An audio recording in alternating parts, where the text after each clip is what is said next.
Thanks very much, Linda. Yes, and it is indeed 12 days since that Supreme Court ruling, or the verdict, or the judgment, if you like, that set aside the election of Uhuru Kenyatta, declared it null and void. And since that time, much has happened in this country. Of course, it's back to campaign mode, and both sides of the political divide going back out to the people to seek their vote. However, many of the issues that were raised by the Supreme Court in their verdict remain unresolved at this point. And that is why today, for the first time since that Supreme Court ruling, we're hearing now from Raila Odinga, who's the NASA presidential flag bearer. Thank you very much, Mr. Odinga, for joining us. We appreciate the time here on KTN News.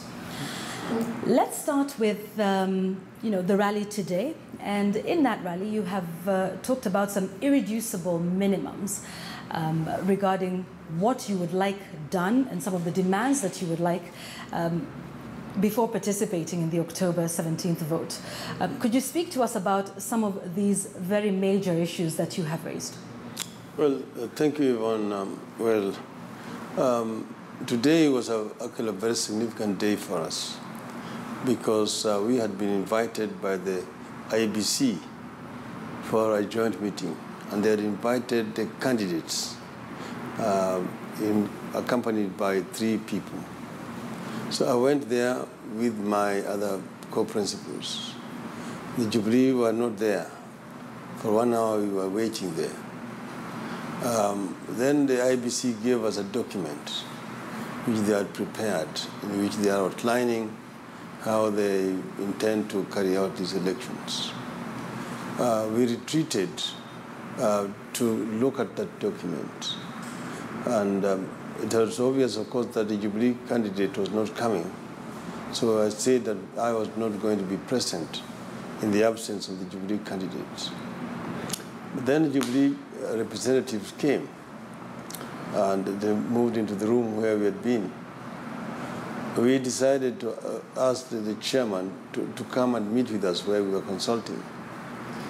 Then the chairman sent a word that he was not ready to come and meet with us in the absence of the Jubilee candidates. We sent word again that he could come accompanied by his deputy. Still, they said, no, they cannot come to consult with us alone. And we were told that the Jubilee delegation were the ones who were objecting. We found this kind of behavior very unbecoming of an independent commission, and that they would refuse to come and consult with us in the absence of the Jubilee candidates was, in our view, very, very irresponsible. But then, looking at that document, it confirmed to us that the IEBC does not appreciate the magnitude of the problem that we have. The issues that were raised in the court, the Supreme Court, have not been addressed at all by the IEBC. Like you see, they already have proceeded, they're saying they're going ahead with the printing of ballot papers and electoral materials from Al Ghurair, which was a point of contention. Because as you know, there was so many different forms which were produced in court. We didn't know where these forms came from. They did not have serial numbers. They did not have logos.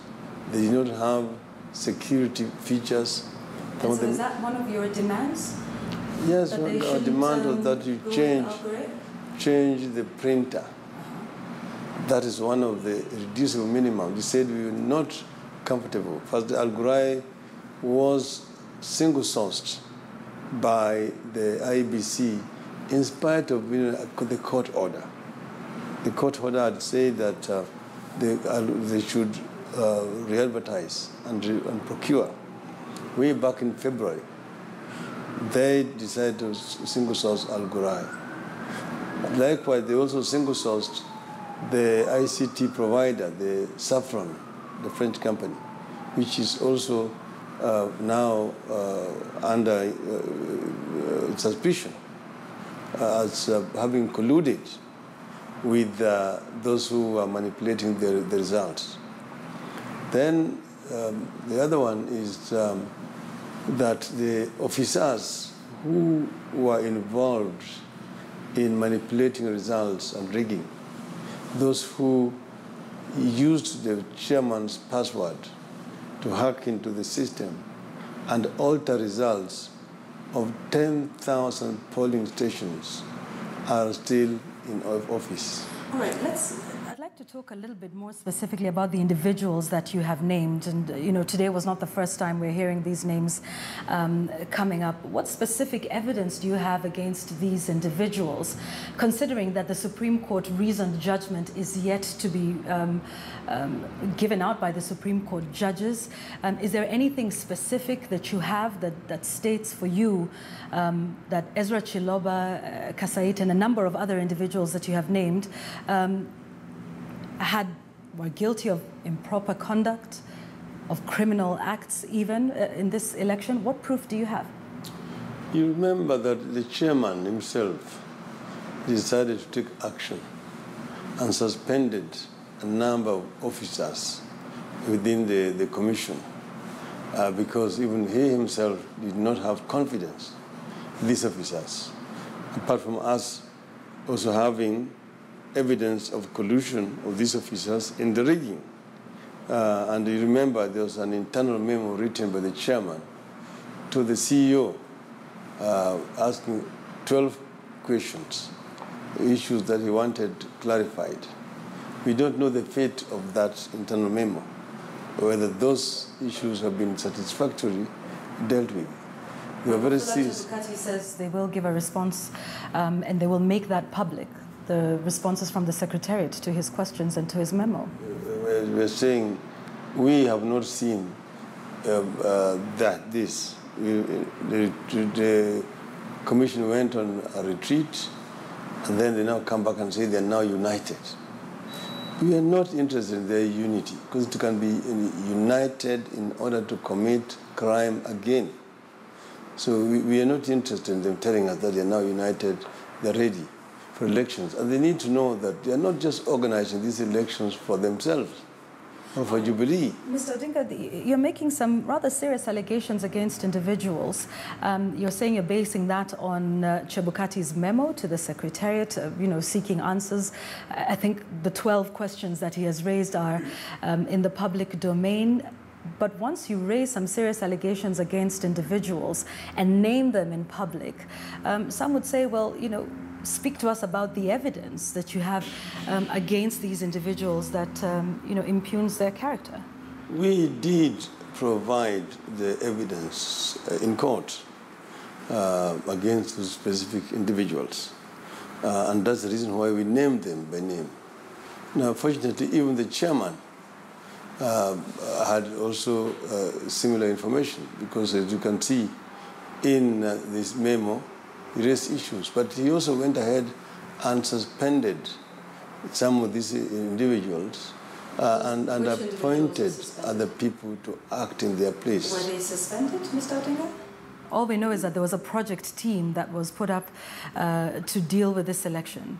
Do you have information of the suspension of perhaps the CEO, Ezra Chiloba? The information that we had, that these people were suspended, and that the chairman, as the returning officer, was now fully in charge. Now, all this seems to have now changed.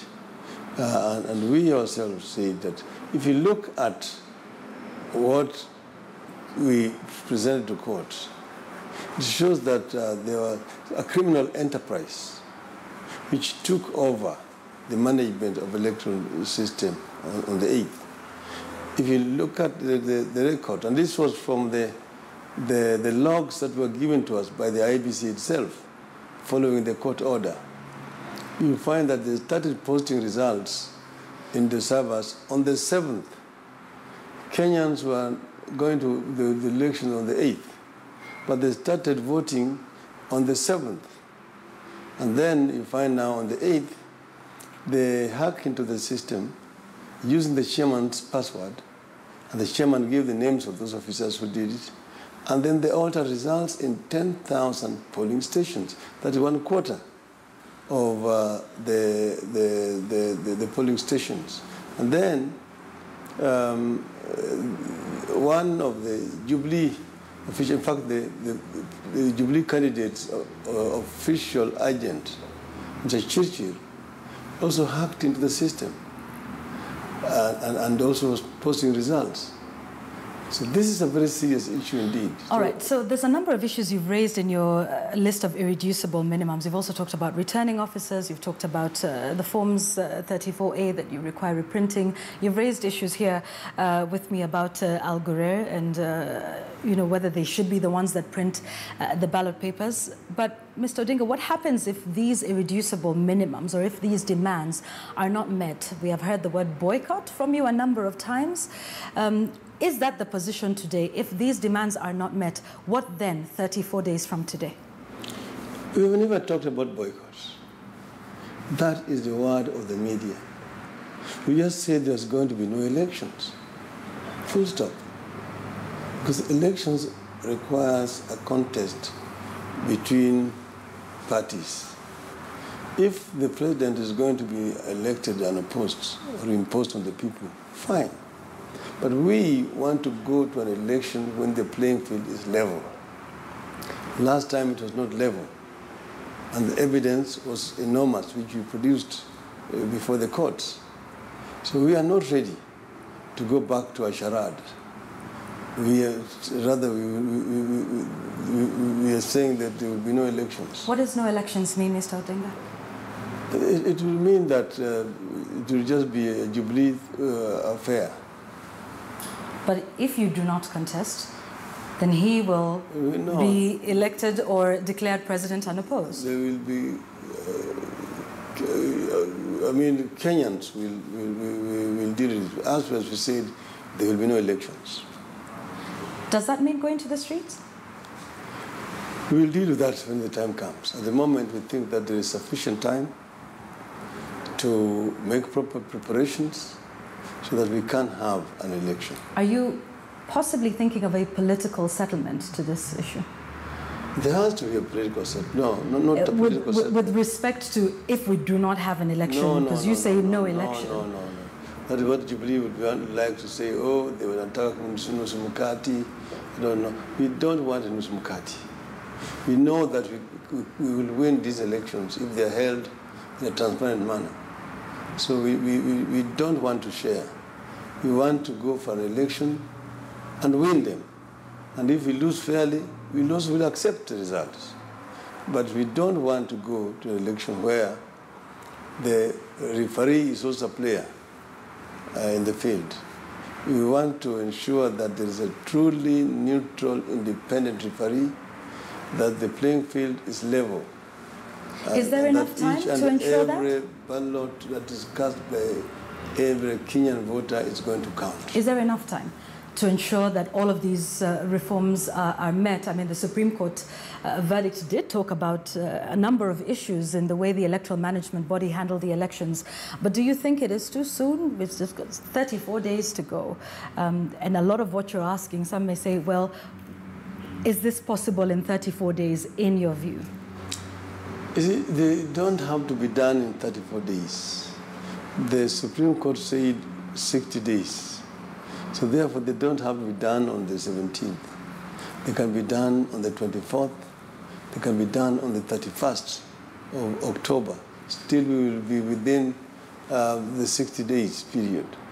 So our view is that time is not the constraint here. We have sufficient time to prepare and deal with these issues. Okay, all right.